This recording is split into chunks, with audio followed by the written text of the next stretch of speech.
Welcome. I'm about to start playing some Doom. All right. We got here. What do I want? Z Doom or Chocolate Doom? I think some Chocolate Doom. That sounds good. I like chocolate. Let's launch into it. Welcome to the show where I give my 2 cents on some levels.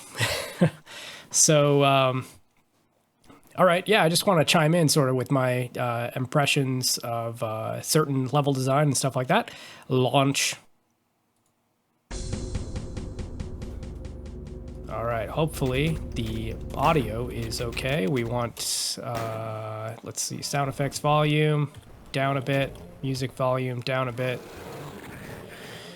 I hope that's low enough. I'll do it even lower if I can. There we go. All right, and do we want new game? Yeah, we want new game. Ultra Violence, I'm just gonna start on Ultra Violence, because that's the more interesting way to play. I'm playing on Chocolate Doom right now, which kind of emulates the way Doom, pretty much emulates perfectly the way Doom ran on DOS back in the day. Alrighty. I never actually played Doom on DOS, actually. I grew up as a Macintosh user, and back in those days, a lot more games came out for Mac than a lot of people might know, because Mac wasn't like as dead in the water as it ended up being in the late 90s, as in the early 90s. In the early 90s, Mac was still pretty prevalent. A lot of people thought Mac was kind of like the more stable platform. There were whole companies, like whole small companies that actually used like nothing but Macintoshes and stuff like that. It was actually a decision that like companies had to make, like, do you use the PC platform or do you use the Mac platform? Like, do you train your employees on Apple computers or PCs? PCs were definitely the more prevalent because Apples were just more expensive, and it was kind of arguable whether, like, you know, which one was easier to use at that time. And it's basically like, I mean, the pluses of Macintosh was that the system was generally, back in like the OS like 7.5 days, like the system was generally more stable than a PC. So anyway, but yeah, so my parents had Macs because they worked at a company with Macs, and they would get the hand-me-down computers, and so I just grew up in a Macintosh household, and luckily Doom came out on Mac. I don't know if Doom did. Doom 2 definitely did, because that was actually the first one that I played. So anyway, this is the first level, and I was going to do a commentary on the second level. One thing I did want to do, I did already do a commentary on this level, and I did want to just mention how it's really interesting how there are 3 rooms that it's almost like a microcosm for like the entire game, I would think. Like, in a sense, the game kind of does this whole devolving into madness. Or it, like, some people might even say just devolving into like randomness, like, because like Sandy's maps later in the game are kind of random. Some would say ugly. I don't think they're ugly. I think they're great.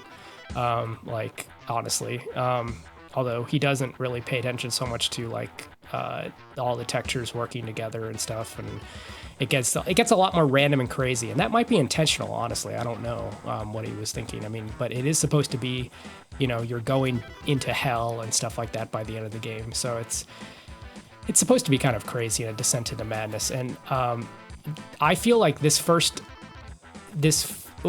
kind of good storytelling, visual storytelling, this first level, because basically it's like it starts out fairly normal here, and it's what I mean is foreshadowing, like storytelling, but in a foreshadowing kind of way, where here we're getting a little more abstract. Like, this doesn't quite make sense. But then by here, this is like episode 3. So we got our episode 2. I mean, this doesn't really look like episode 2, but it is more abstract, and episode 2 is more abstract. Then here's our like craziness, like full-on craziness. Like, nothing logical about the way this is laid out here. Like no military base would build anything like this. So this is like full hell taking over, and that's kind of the way this game is by the end. Like it's more stuff that looks like this. So it's interesting, like how this first level is like it feels to me at least like a microcosm of what is to come. and which is really excellent storytelling, actually. Like it gives like storytelling about the gameplay, like storytelling relevant to the gameplay ahead of you. It pretty much it's like what storytelling is supposed to do, like give you a good teaser of what you're in for in some fashion. You know, like people say like if the audience should know what they're in for like 20 minutes into the movie or something like that. That's kind of one of the good, like, I think that's a like sort of like it, not a rule or anything, but basically like an idea that some people go by.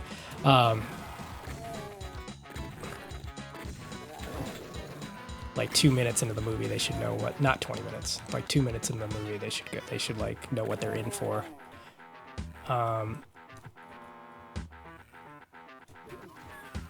And it's not exactly, I don't even think I agree with that, but I did hear that at one point.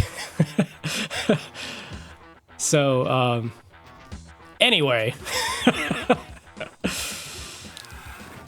going to stop arguing with my own brain for a second here and just go on to the next level. All right. So I don't think this is one of my favorite levels. I'm going to start by kind of getting a little bit negative on it. I feel it's a brilliant level, but it's and then starkly positive. But basically, it's this is a good like level design 101 for Doom, and there's a lot of elements here that Romero established. Now this really is one of the early levels, and it kind of shows. It's like extremely basic, but in a really good way. It's basic in the sense that like it's not a very big level, and it does a lot of the things that the other levels can kind of do, but it does them all in kind of small, very economical, like a very small economical kind of way. You see a lot of contrast. That's a lot of things that's something you'll see a lot of other people saying about this level, is that there's, and just, you know, levels in general really, that Romero designed. But this one definitely like does a good job of showing a lot of height variation and light variation. So kind of showing off what the engine can do, just more stuff like that. Like it's stuff that doesn't exactly need to make logical sense as far as design of like a military base, but just kind of is fun to move around in. It's fun to go up and down in Doom, and to go through, you know, just contrasting environments, and then not only contrasting environment design, but also contrasting like and I know a lot of other people have said this and stuff, but like basically I don't want to leave anything unsaid, even if it is something that like basically most people have already said about this.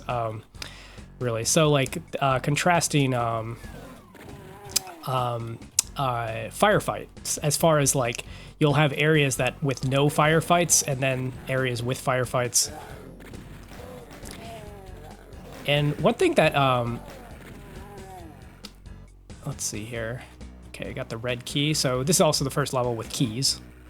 It becomes kind of I mean, Doom is pretty much just a maze game where you're trying to get into locked doors, and there's keys to it, like and you come across a door that you want to go through, and then you have to find the key for it. You know, that's sort of the idea behind all of them, all of the levels. One of the things I really like is their decision to put things like this, like structural things that kind of give an idea of like a structural integrity to the whole thing. Like basically it looks like, you know, makes it feel like more like a real space if you put like some sort of support structure here.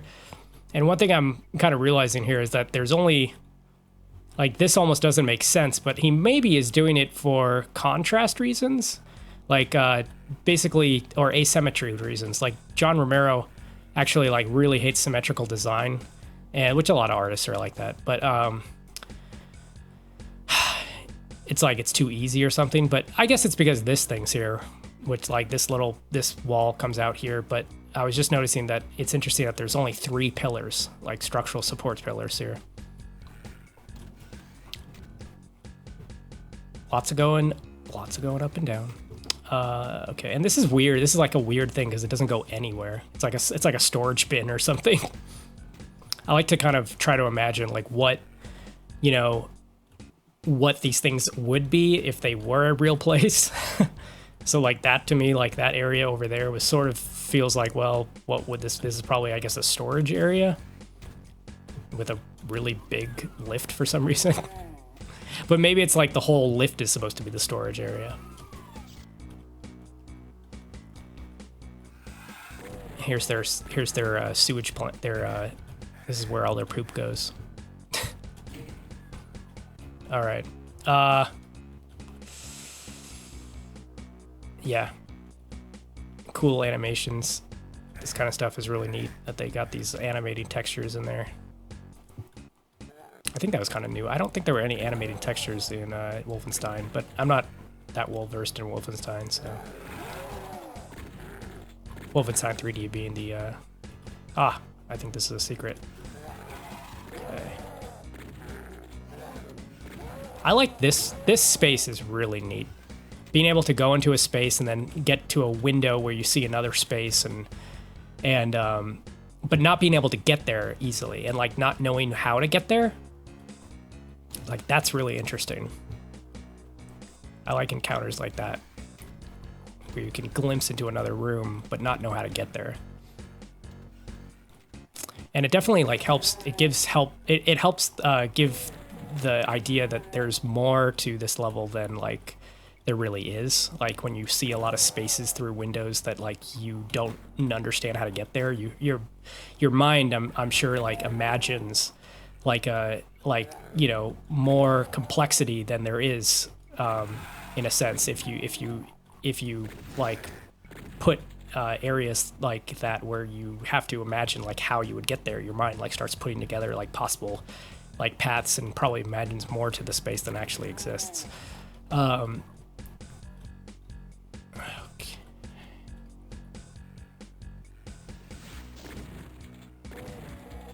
So this is one of definitely the coolest looking areas in the game. It's the first area where Romero really experimented with a lot of like high contrast and obviously the blinking lights like helps you see, but also helps the mood of the whole experience. Another secret. I remember this one. I've watched other people do commentary on this, obviously. So let's see here. Yeah, there's no sense to this at all. This is just a maze. Yet like it doesn't make sense why this whole computer room would be shaped like this. That is true. I remember hearing Romero say that himself. Definitely. Let's see here. Alrighty. Oh, I don't have the chat up. I need to set my other computer up for that. Let's see here. But yeah, that is definitely a cool looking thing. I gotta make sure to use that in my levels more, like that kind of like extreme high contrast. It is interesting, like just thinking of it, like when you actually really start to think about it, it's like, well, that doesn't make any sense. Like, cause where is this light coming from? Like, it's coming from these? Like, it wouldn't make sense that it would be coming from these lights here. I don't think that makes any sense whatsoever. Like, it looks like pure daylight is shining through there. But it doesn't matter. It looks cool. And that was kind of the whole design philosophy that those guys were going with.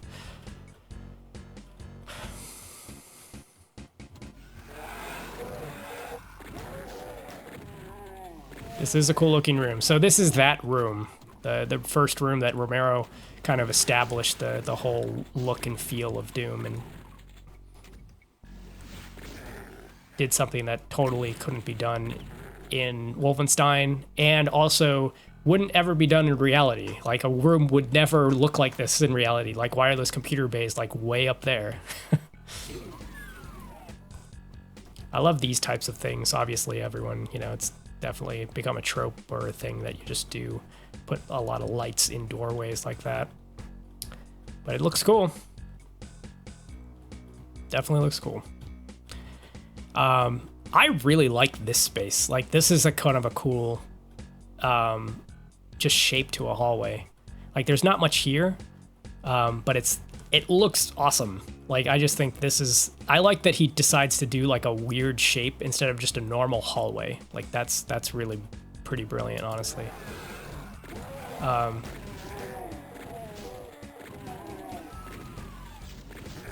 It's pretty cool. I don't know if I'd say brilliant, but I mean, he is brilliant, but I don't know if that hallway's brilliant. It's just really cool. Got a blinking ceiling light up there. It's kind of an interesting detail. I'm not sure if most people really notice. I don't know. So I'm at the end of the level, but I haven't really gone anywhere.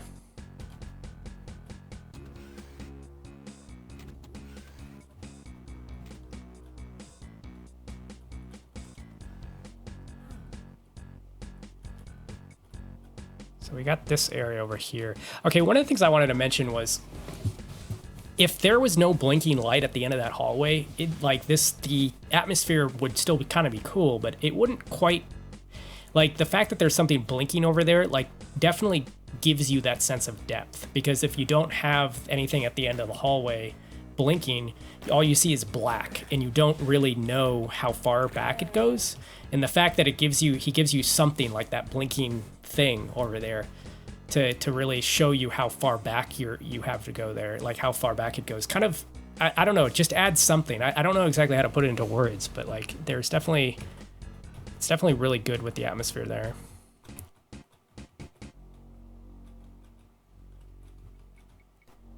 That's just, this specific visual is so good.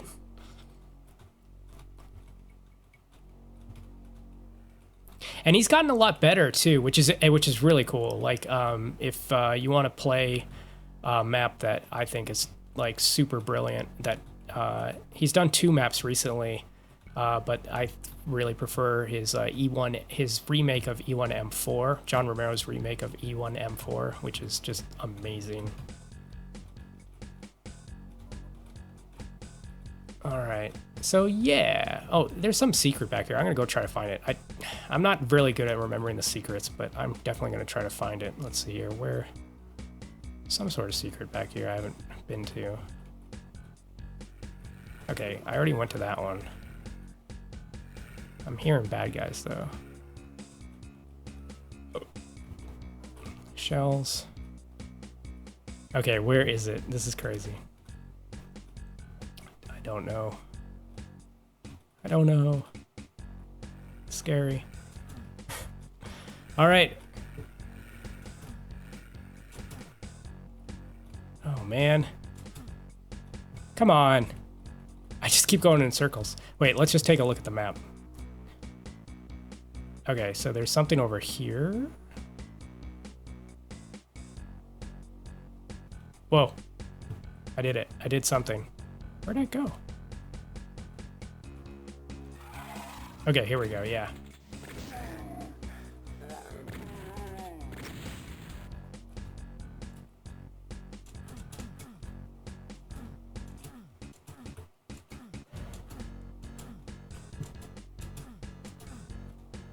But then again, you know, it feels, knowing the other levels, it feels like a start. Like, this doesn't feel like the most interesting level at all. Like, oh, cool.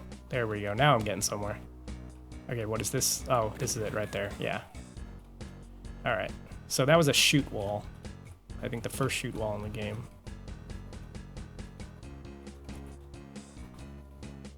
All right, and we got our chainsaw. That was an interesting one, how I flipped the switch and the sewage starts to rise, which is interesting because it almost looks like you're gonna get the sewage is gonna fill the room or something. These things, I gotta use these things more in my levels. Like, these things are all over the place here, and I don't do enough of that. And also this stuff, like these support structure like textures, really good. Like, it gives a sense of reality to the whole thing. Even though it is an abstract kind of design, there's these little touches everywhere that kind of give a little sense of reality.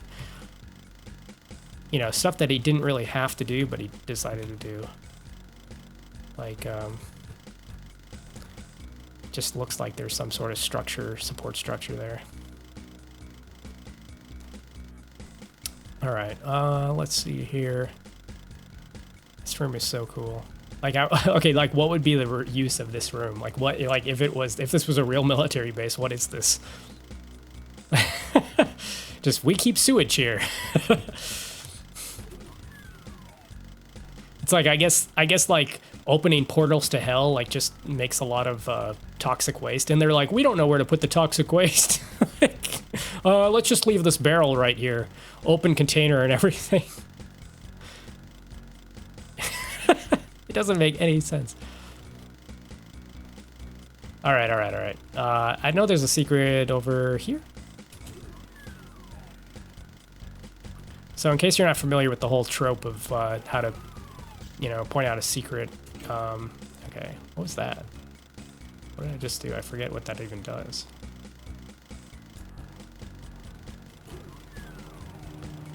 I'll let it go down for a sec. But I actually don't know what that did. But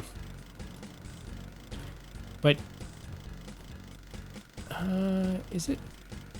That's interesting. Yeah, this texture looks like slightly different than the textures next to it, so I think that's the giveaway, yeah. That's just a common thing. Alrighty.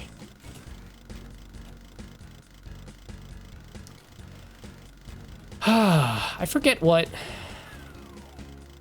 Oh, there we go. Maybe that's what the switch did that I did? Yeah. Okay, I got it.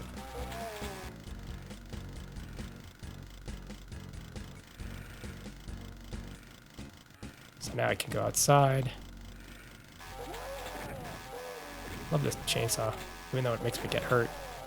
Because fighting shotgunners. Alright, come on! Alright.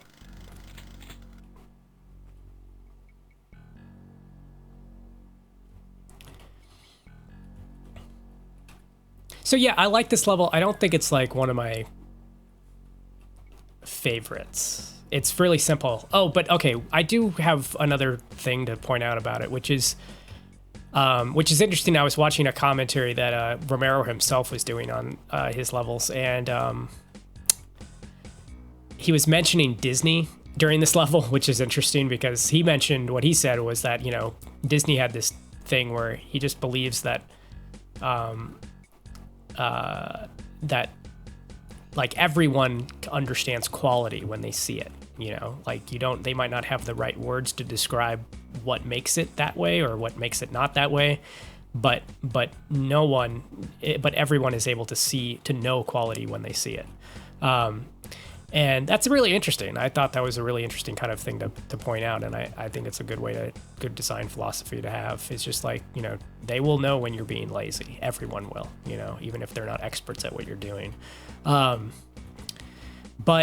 another thing that's very Disney-like about this level in particular, and a lot of the other ones, I'm sure, is that there's this centerpiece, and you're always coming back to it.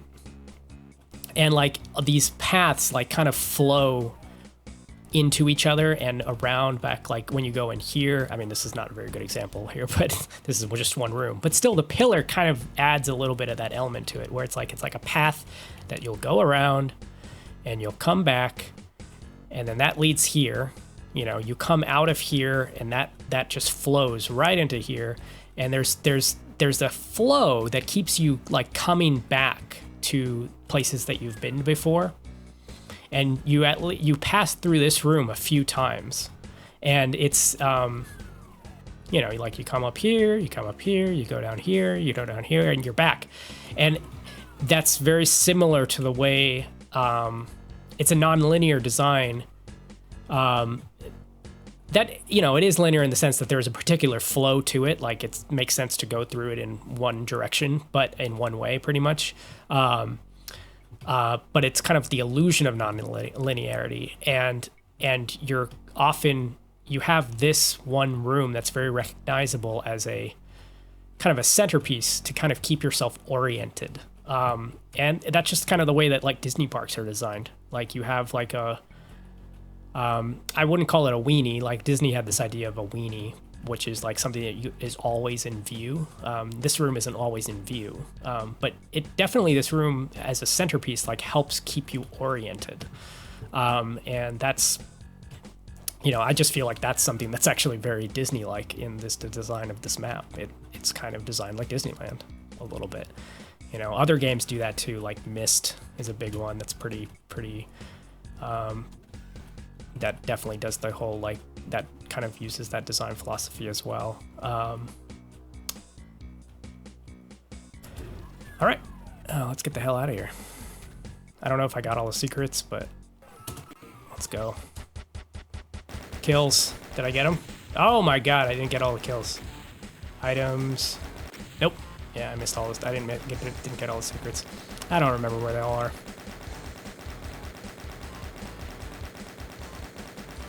Time. Way too much. All right. And that's going to be it for this episode. Yeah, I'd like to go through all... I'm going through all the Doom episodes, all Doom, Doom 2, Final Doom, and I'm eventually going to get to custom WADs and just kind of historically important custom WADs that have been made.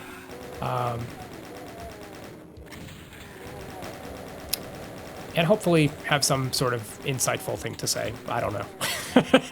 But yeah, I just kind of want to contribute to the whole commentary on this stuff. I'm just a guy. I'm not an expert at this stuff. I don't have a career in this stuff or anything, like in level design or anything like that. But definitely have a passion for game design, level design. Love commenting on this kind of stuff. So, all right, now let's see here. This level is pretty badass, so yeah, I'll just say that.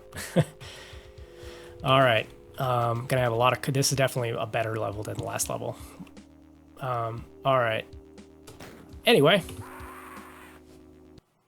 thanks guys for joining me. I'm Patrick, by the way, and yeah, I'll probably be doing another one of these pretty soon. All right, thanks guys. Later.